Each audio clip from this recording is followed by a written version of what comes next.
Welcome to the HR Empowerment Podcast, where we will uncover strategies and new insights from HR professionals who discuss up-to-date regulations, best practices, and the most pressing topics like diversity and equity, leadership, dealing with difficult situations, and much more that affect your bottom line and business. Thanks for joining us.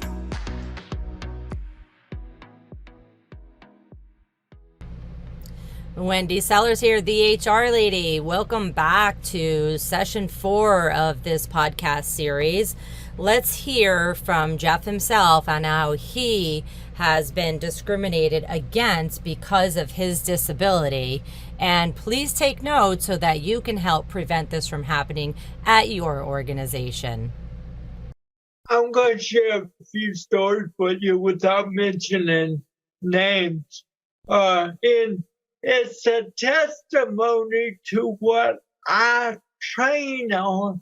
I train on stuff that I have been through. I don't train from a curriculum. The curriculum is my life in my book. So when I got back to Louisiana and was struggling finding work with a resume that was made for management, and I got hired, I got to know the management staff. They got to know about my advocacy efforts. 2 years later, they walked up to me and said, I'd like to let you know something. We took a risk hiring you. You have blown us away. And I'm like, no joke, because I'm the boss. And I am. But, JC, what are we really thinking? That's what we need to talk about. What's behind closed doors? When I do public speaking engagement, the first thing I say to the audience, what is your perception of me right now? Then an hour later, go home, have dinner, look in the mirror, and ask yourself, what's your perception of me now? And kind of measure the two. It's not a I told you so moment. It's a measurement of empathy. Does that make sense? That's interesting. Wendy, come on, chime in on that. Yeah, it really is. It's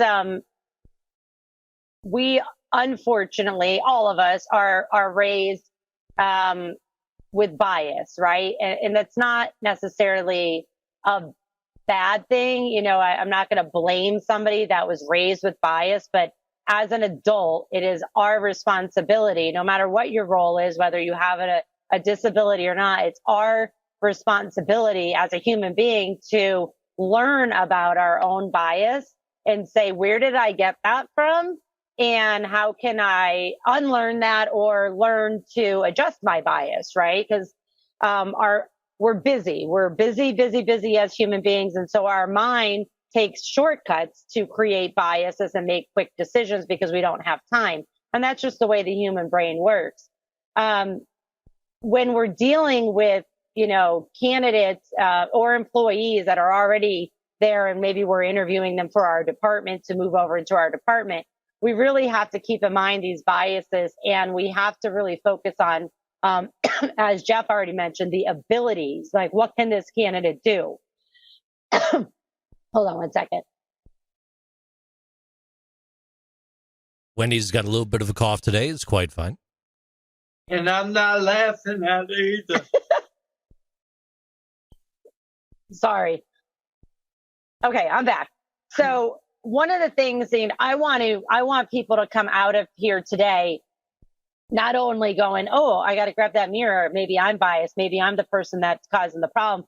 But like, what resources can I get off this podcast and what can I look up to help me? Because everybody said, we're missing great candidates, great employees who, as Jeff has shown to his past employers, that blow their doors in and like, this is not what I expect. So I want to make sure that you have the resources to get these people to the table. One great resource about accommodations, because JC, you were asking about this before, is it's called the Job Accommodation Network. So it's askjan.org. And I go to this website probably twice a week because I'm not an expert at disability. And I don't honestly think anybody can be an expert at it. Oh, maybe there is somebody. Sorry for those that are, but, and I'm telling you, you can't be an expert, but it is difficult. There's so much. Every single case of disability must, on a federal level, per law, has to be taken on an individual basis. So you can't say like, oh, I had somebody else with cerebral palsy and they didn't work out in this role. So therefore, we're not going to hire anybody in this role with cerebral palsy or with, that is in a wheelchair or with this illness over here, temporary or long term. And that's another thing I wanted to note is disabilities can be temporary as well. So this conversation today, so this conversation today is for not just for temporary, but not just for lifelong disabilities, but temporary too. We all, for sake of this conversation, we all fall under the Americans with Disabilities Act. Some small businesses don't, but throw away the act right now. It's not so much about complying with law. It's being part of a society that respects all human beings. And furthermore, who needs these human beings to work for us so we can get our work accomplished and keep our customers happy. But I really encourage anybody who is sitting here going, I have an employee with a disability and, am I supposed to be doing something? Or I have candidates or I know people who've applied and we've turned down. I would go to the askjan.org website. It's very comprehensive and it could be overwhelming, but you can go there and you could even do a live chat and it's a government website. So you could copy and paste things from there. Our tax dollars paid for it, but you could even do a live chat and ask them questions and they'll answer. Anybody that's an employee that is our candidate that is listening, you can do the same thing too. So there's an employer side and there's an employee side. One more thing I wanted to share. I kind of mentioned it before, just kind of about, state resources. There's another website called EARN, EARN, and it's the Employer Assistance and Resource Network on Disability Inclusion. And it is also a government website and it's free. And there's a lot of information there on how to recruit people, hire people, retain people, and even advance people with disabilities. There's mental health care toolkits there. So there's a lot of information that is already out there that we just don't know about. And there's also a lot of presentations, even videos that you can start using to train your managers on what they can and cannot ask. But as Jeff said, if somebody, especially if somebody has said on that application or just at work said, hey, I need a little bit of assistance, I have a disability, ask the employee, what do you need? What do you need for me to accommodate to make you a rock star employee? And I'm here to help. And the employee will usually be able to tell you, or you can go through a counselor with them that they can help, or their doctor where they can help and say, this is what they need. And it's usually not what we think. It's usually something much more minor than we think. Employers don't wake up in the morning and say to themselves, I want to obtain exposure. I want to incur additional expenses. They don't walk down the street saying it's time for me to go out and just blindly discriminate against anyone. But these things happen. I'm going to throw a couple things out to the two of you. And before I do, just to lay the base for people that are listening today, the ADA, this is the Americans with Disability Act, I believe. ADA, right, Wendy? Yeah. Yeah, I got a thumbs up there from Jeff, too. Thanks. See, this is support. It's teamwork. I forget things. Yes. All right. So the ADA prohibits discrimination on the basis of disability in employment, state and local government, public accommodations, commercial facilities, transportation, and telecommunications. It also applies to the U.S. Congress. What qualifies as ADA discrimination, disability discrimination occurs when an employer or other entity covered by the Americans with Disabilities Act as amended, or the Rehabilitation Act as amended, treats a qualified individual who is an employee or applicant unfavorably because he or she has a disability. With that being said, we do have some relevant examples I'd like to bring to the table. These are coming from current events today. In the first example, I will be using the name of the actual employer instead of just big box store. This is out of Raleigh, North Carolina. Walmart violated federal law when it failed to provide a reasonable accommodation to an employee and then fired her after she made an internal ethics complaint of disability discrimination. The EEOC alleged this in a lawsuit that was filed earlier in the month of June 2022. According to the lawsuit, in April 2019, an employee working for Walmart's Hope Mills, North Carolina store as a warehouse unloader experienced the onset of severe pain due to neurological disability that affected her right hand and wrist. Her supervisor told her to apply for medical leave through the company's third-party administrator to avoid accruing points under the attendance policy. The employee applied for intermittent leave as a reasonable accommodation for her disability, but the accommodation was denied. Walmart then told the employee that she could not return to work unless she could provide a medical release saying that she could work without any restrictions, which clearly was not possible due to the employee's disability. Frustrated by Walmart's continued refusal to allow her to return to work, the employee made a report to the company's global ethics office in late June 2019. The company fired her 9 days later.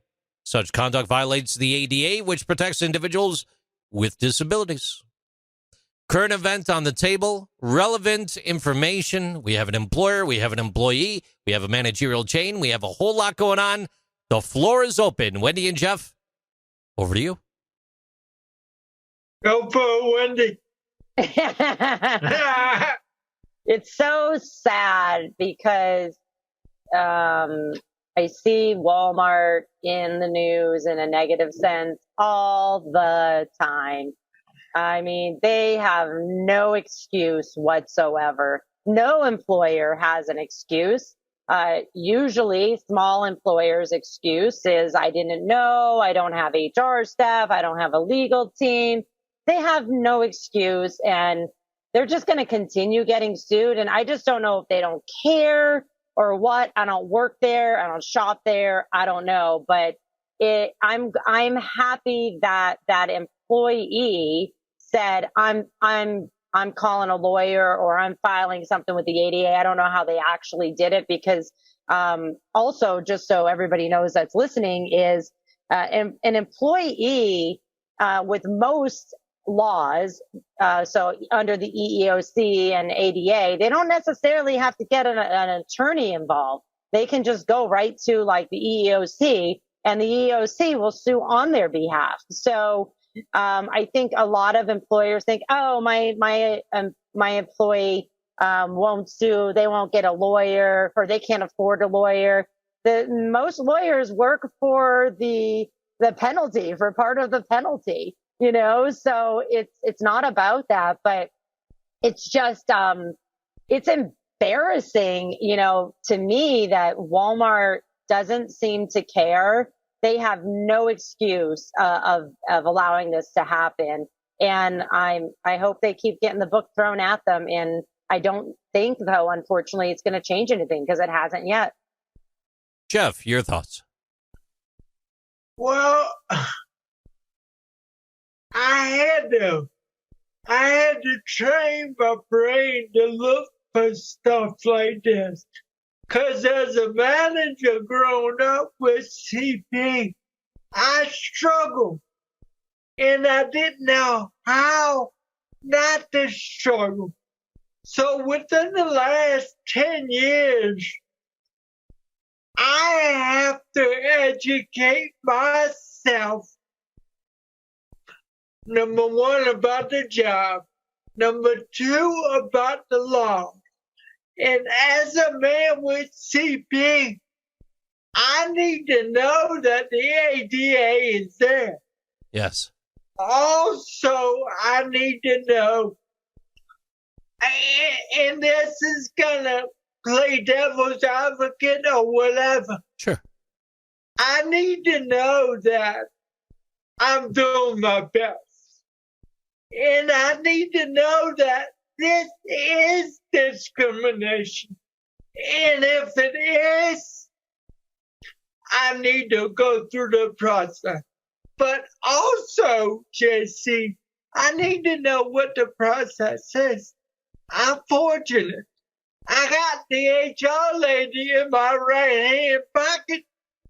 Not everybody has that. What we need to understand here is the Jeff Arsenaults of the world. We fail all the time. And it's so easy for us to say, oh, I failed. We have to train our brain. We need to talk to the Wendy Sellers of the world. Here's what happened. Tell me what's going on. Help me out. And I do believe that for a small retainer, anyone else could also have Wendy Sellers in their back pocket, too. That's just a hunch, you know. Well, Wendy Sellers also has, I can't stop helping people. So anybody who does need my help at all can contact me at any time. Go on, Jeff. And it really breaks my heart that, you know, I look at what's going on in the world as far as diversity. We got the rights of this one, the rights of this one, the rights of everybody. But we're the ones that we've been around forever. We need to stand up for our rights. We need something big to happen. And they say, this isn't right. We're going to take this all the way upstairs. And with that said, I'm not one to take legal action. And maybe I should have in my lifetime. I'm not that person. So it's time. I feel like we're on the brink of something big. And I'm not saying I'm glad that the Walmarts of the world are doing this. I think it's horrible. One day, they're going to do it to a Jeff Arsenault. And we're going to be at the Capitol.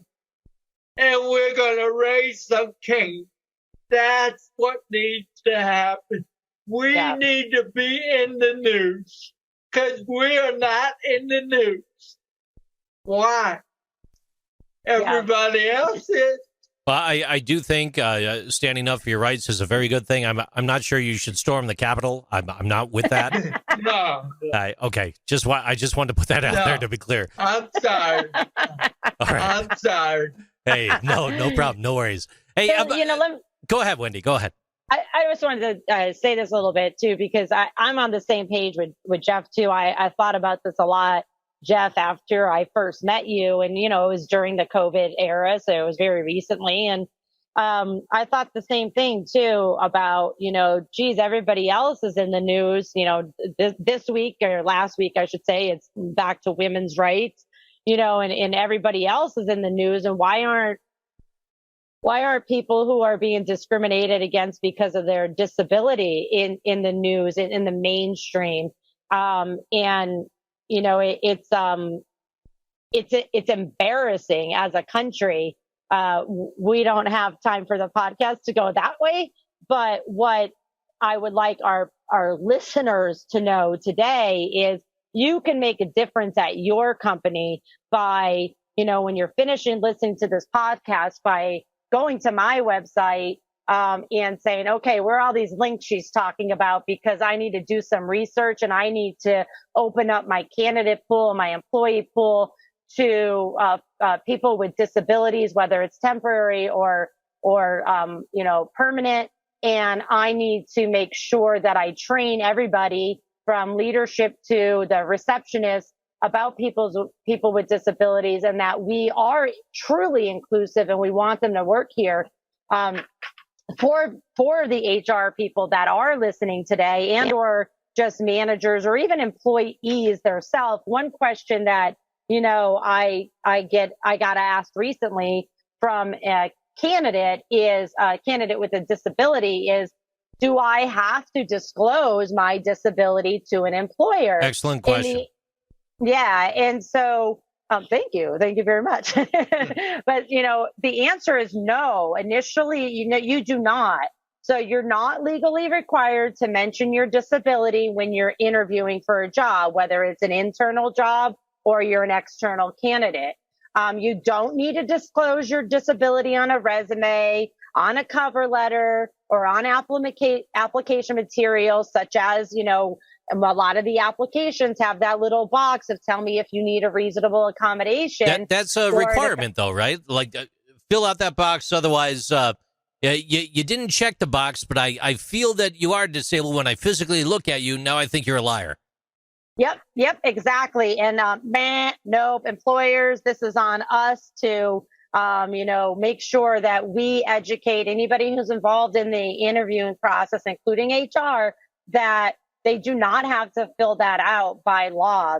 The Americans with Disabilities Act you do not have to disclose your disability. I know people with disabilities that their employers have no idea they have a disability because that employee has decided and has successfully shown that it has nothing to do with their job. And so they're like, I'm doing my job. You don't even know I have a disability. I'm doing my job. I'm an A player. That's it. So they do not, 100% do not ever have to disclose a disability, even if they plan on saying later, I need an accommodation.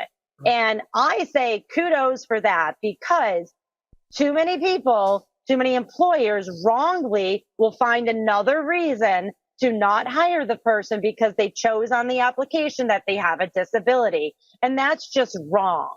It's not just illegal. It's just wrong as one human to another. So if you are an employer that has to comply with the Americans with Disabilities Act, which is generally all employers, but legally it is any state and local government employers. And then if you're not a government employer, if you are a private employer with 15 or more employees, you are mandated to comply with the ADA. Now, your state may have additional laws as well, but no, they absolutely upfront when they're interviewing for the job or being even transferred to a job or applying for a transfer, they do not have to say they have a disability right away. Wendy Sellers here, the HR lady. Welcome back to session 4 of this podcast series. Let's hear from Jeff himself on how he has been discriminated against because of his disability. And please take note so that you can help prevent this from happening at your organization. Thank you for joining the HR Empowerment Podcast, brought to you by Aurora Training Advantage. We hope you've gained new insight and strategies to navigate the HR profession. We look forward to you joining us again on the HR Empowerment Podcast.